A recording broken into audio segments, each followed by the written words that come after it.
Imagine walking through a museum, staring up at the towering skeleton of a Tyrannosaurus rex.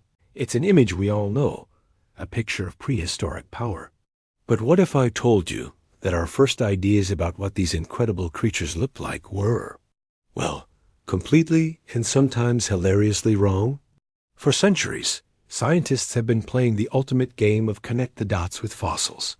And let me tell you, some of their early drawings belong in a fantasy novel, not a science textbook.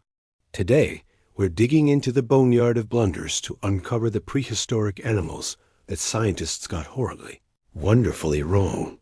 Our story begins in 1822 with a man named Gideon Mantell. While his wife Mary Ann was waiting for him, she spotted some strange tooth-like stones in a pile of rocks. These weren't just any old rocks. They were the first clues to a creature no one had ever seen. Mantell, a fossil enthusiast, noticed these teeth looked like oversized versions of an iguana's teeth. So, he logically named his discovery Iguanodon, meaning iguana tooth. But when it came to figuring out what the rest of the animal looked like, things got a bit creative. He only had a few bones, a femur, some tail bones, and a strange conical spike. Where did the spike go? On its nose, of course. Just like a rhino. For decades, the Iguanodon was imagined as a giant, scaly lizard with a horn on its snout, lumbering around on all fours. It wasn't until complete skeletons were found in a Belgian coal mine in 1878 that the truth came out. That nose horn was actually a thumb spike. And Iguanodon didn't walk like a clumsy lizard. It was a bipedal giant, using those thumbs for defense. It just goes to show, one misplaced bone can change the entire picture.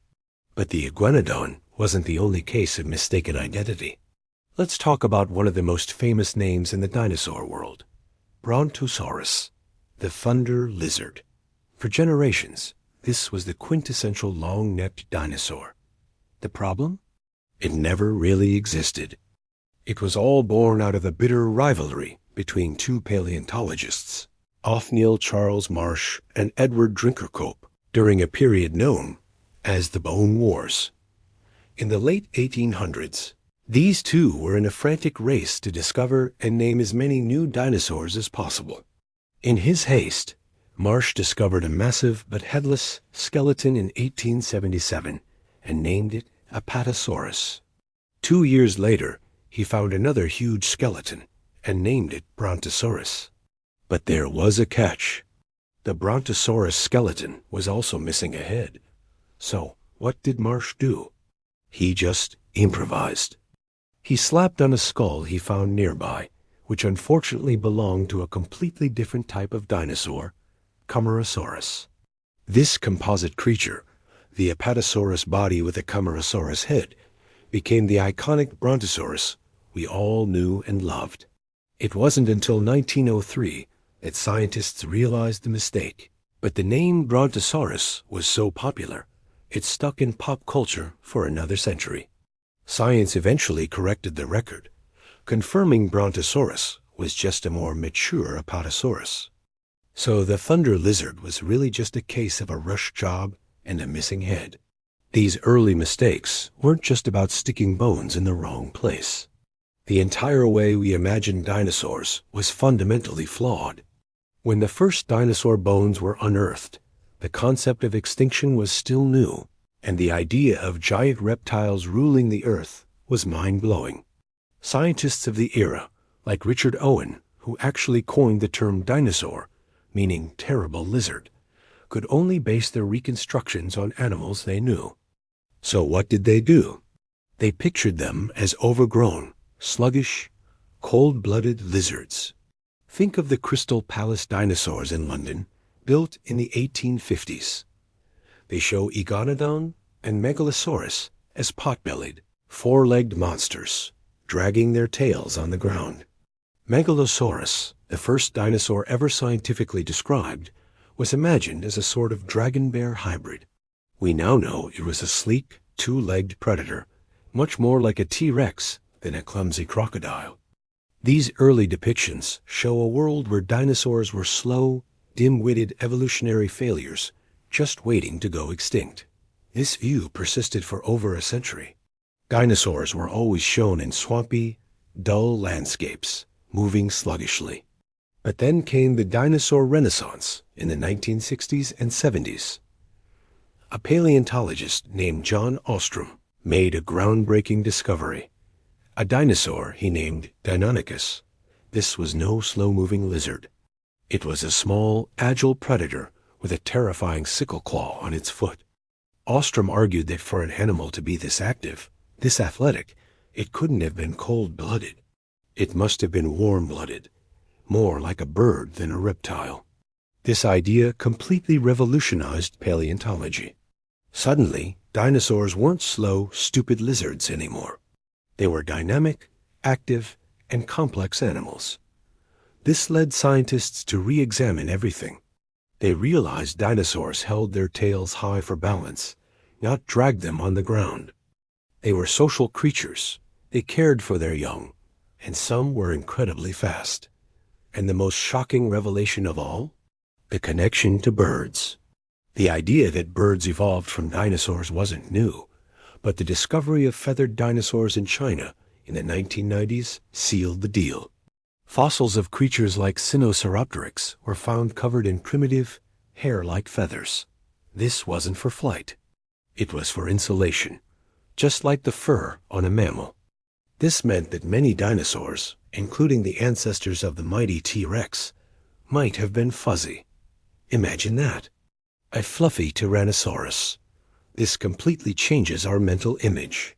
Instead of scaly green monsters, we now have evidence for a vibrant spectrum of colors, patterns, and feathers. From the quills on a Stegosaurus tail to the full-on wings of a velociraptor, yes. Velociraptors had wings. Though they couldn't fly, our understanding has been turned on its head. The fearsome predator from the movies was more like a bizarre, terrifying murder turkey. And it's not just dinosaurs. Take Elasmosaurus, a long-necked marine reptile.